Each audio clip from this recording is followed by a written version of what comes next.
नमस्कार. टाइम्स डिजिटलमध्ये आपलं स्वागत आहे.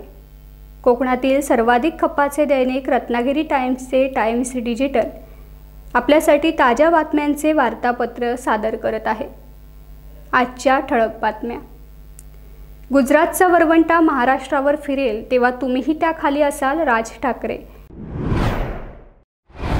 भाजपा खारघर आयोजित दिवाळी संध्या. देवरुख मातृमंदिर बालक मंदिरातील 100 मुलांची दिवाळी दिमाखात साजरी. तापी नदी काठावर संगमेश्वर महादेव मंदिरात 11,000 दिव्यांची रोषणाई. दिवाळी सणाच्या खरेदीसाठी बाजारपेठा गजबजल्या.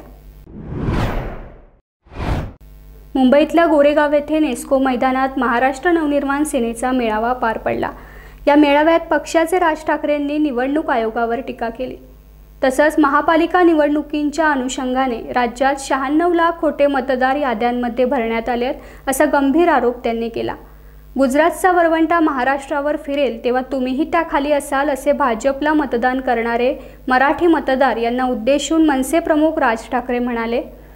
आता ही विधानसभा निवडणूक झाली, 223 आमदार निवडून आल्यात. एवढं प्रचंड यश मिळूनही महाराष्ट्रात सन्नाटा होता. मतदार तर अवाक झालेच, पण निवडून आलेलेही अवाक झाले, कारण त्यांनाही कळलं नाही कसा निवडून आलो.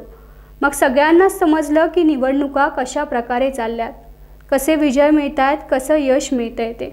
राज ठाकरेंच्या सभांना गर्दी होते, पण मतांमध्ये रूपांतर होत नाही असं अनेक जण म्हणतात. असं केलं तर कशी काय मिळेल मतं, असं ते म्हणाले.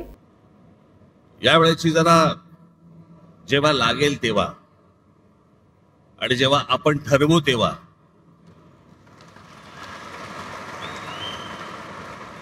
निवडणूक लागेल.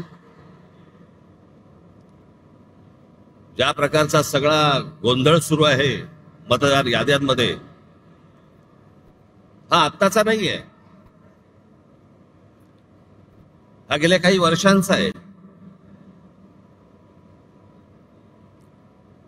तुम्हाला आठवत असेल तर 2016-17 मी याच्याच विरोधात आवाज उठवला होता. या वोटिंग मशीन आणि मतदार याद्या, त्यावेळेला आपल्या MIG क्लबमध्ये तिकडे पत्रकार परिषद पण झाली होती. सगळ्या पक्षाचे सगळे लोक पण तिकडे आले होते. पण त्यातल्या अनेकांना मी काय बोलतोय याचं गांभीर्यच नाही समजलं. आणि मग ज्या वेळेला प्रत्येकाच्या दरवाजावरती टकटक व्हायला लागली,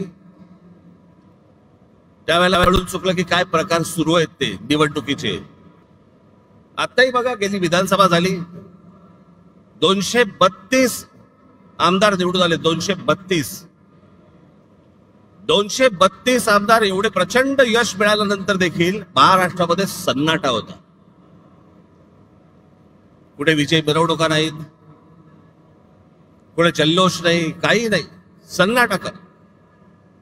म्हणजे मतदार तर अवाक झालेच होते, निवडून आलेले पण अवाक झाले होते. निवडून आलेल्या लोकांनाही समजेना कसा निवडून आलो. आणि मग सगळ्यांनाच कळलं की कशा प्रकारच्या निवडणुका चालल्यात या देशामध्ये, कशा प्रकारचे विजय प्राप्त होत आहेत, कशा प्रकारचं यश मिळत आहे. अनेक लोक म्हणतात की राज ठाकरेंच्या सभेला गर्दी होते पण ते मतामध्ये येत नाही. हे असं केलं तर कसं येईल ते मतामध्ये? आणि तेच चालू आहे. राज्यांमधले जे स्थानिक पक्ष आहेत त्यांना संपवणे, त्यांना मिटवून टाकणे. आता जे नवीन विमानतळ केलंय, हे आत्ता आपलं जे सांताक्रूजचं विमानतळ आहे, छत्रपती शिवाजी महाराज विमानतळ, अंधेरी सांताक्रूजचं, इकडनं आता ते आहे अडाणीच्या हातात. इकडनं सगळी ऑपरेशन्स आता हळूहळू कमी करणार आणि सगळी तिकडे नेणार नवी मुंबईला. इकडचा सगळा कार्गो काढणार आणि तो वाढवणला नेणार. आणि मग ती संपूर्ण जमीन अख्खी एकदा काहीतरी गुगल मॅपवरती जाऊन बघा केवढी आहे ती, आणि मग ती अदानीच्या घशात घालणार.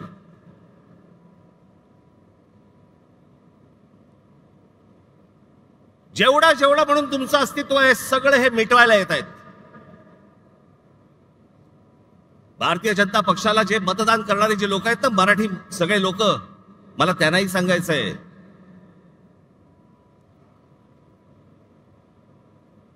हा अदानी अंबानीचा ह्या सर्व लोकांचा ज्यावेळेला गुजरातचा वरवंटा ज्यावेळेला महाराष्ट्रावरती फिरेल ना, त्यावेळेला ते तुम्हाला बघणार नाहीये, तुम्हाला पण त्या वरवंट्याखाली मराठी म्हणूनच घेणार.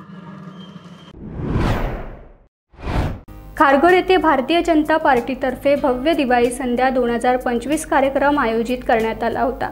संगीत, संस्कृती आणि आनंदाचा सोहळा मोठ्या उत्साहात पार पडला. दिवाळीनिमित्त सांस्कृतिक कार्यक्रमांचे आयोजन करण्यात आले. या कार्यक्रमाला मोठी उपस्थिती होती. जिल्हाध्यक्ष अविनाश कोळी यांच्या मार्गदर्शनात हा सोहळा पार पडला. देवरुख मातृमंदिर संचलित प्रसाद बालक मंदिरातील 100 मुलांनी दीपोत्सवाचा आनंद लुटला. गोडधोड फराळाचा आस्वाद घेत दिवाळी सणाचा आनंद लुटला. कोकणच्या मदर तेरेसा मावशी हळंबे यांनी सुरू केलेली मातृमंदिर संस्था व त्यातून नवी पिढी घडवणे, चांगले संस्कार देणे यासाठी सुरू झालेले प्रसाद बालक मंदिर आजही नवी पिढी संस्कारक्षम बनवत आहे. या ठिकाणी 100 चिमुकली मुले बोबडे बोल बोलत नव्या प्रवाहासाठी सज्ज होतात. दिवाळी निमित्ताने परिसरात विविध प्रकारच्या रांगोळ्या रेखाटून आकाशकंदील पणत्या लावून वातावरण प्रसन्न झाले. नवीन वस्त्र अलंकार लेवून ही चिमुकली मुले दीपोत्सवात रंगून गेली. बडबड गीते गाऊन मुलांनी दीपोत्सवाचा आनंद लुटला. फराळाचा आस्वाद घेत दीपोत्सव यादगार बनवला. तापी आरती सेवा समितीच्या वतीने नंदुरबार जिल्ह्यातल्या प्रकाशा येथील तापी नदी काठावरील संगमेश्वर महादेव मंदिर परिसरात महाआरती करण्यात आली. मंदिर परिसरात 11,000 दिव्यांची रोषणाई करण्यात आली. यावेळी हा परिसर दिव्यांच्या प्रकाशांनी उजळून गेला. गेल्या काही महिन्यांपासून या ठिकाणी तापी आरती सुरू करण्यात आली आहे. अशातच दिवाळी प्रकाश पर्वाची सुरुवात करण्याचे औचित्य साधत या ठिकाणी झालेल्या दीप सोहळ्याचा आनंद घेण्यासाठी भाविक मोठ्या संख्येने उपस्थित होते. यावेळी आमदार डॉक्टर विजयकुमार गावितांच्या उपस्थितीमध्ये ही तापी आरती संपन्न झाली. रायगड जिल्ह्यातील सर्व बाजारपेठांमध्ये दिवाळी सणाच्या खरेदीसाठी ग्राहकांची गर्दी दिसून येते. मुरुड तालुक्यात दीपावली सण मोठ्या उत्साहात सुरू आहे. पहिला दिवा लागल्यापासून उद्या पहाटेची दिवाळी साजरी होऊन भाऊबीजपर्यंत बाजारपेठेमध्ये गर्दी दिसून येणार आहे. मुरुड शहरातील बाजारपेठ सजली असून विविध रंगांचे आकाशकंदील, सजावटीचे साहित्य, रंगरांगोळ्या, पणत्या यांची खरेदी सुरू आहे. तर गडकिल्ले बनवण्यासाठी छोटी बालकं व्यस्त असल्याचं दिसून येतंय. यंदा आकर्षक रंगीबेरंगी मेणबत्त्यांची जागा तेलांच्या दिव्याने घेतली आहे. दागिन्यांची खरेदी देखील जोरदार सुरू आहे. टाइम्स डिजिटलला लाईक करा, शेअर करा, सबस्क्राईब करा आणि बेल आयकॉन दाबायला विसरू नका. Times digital.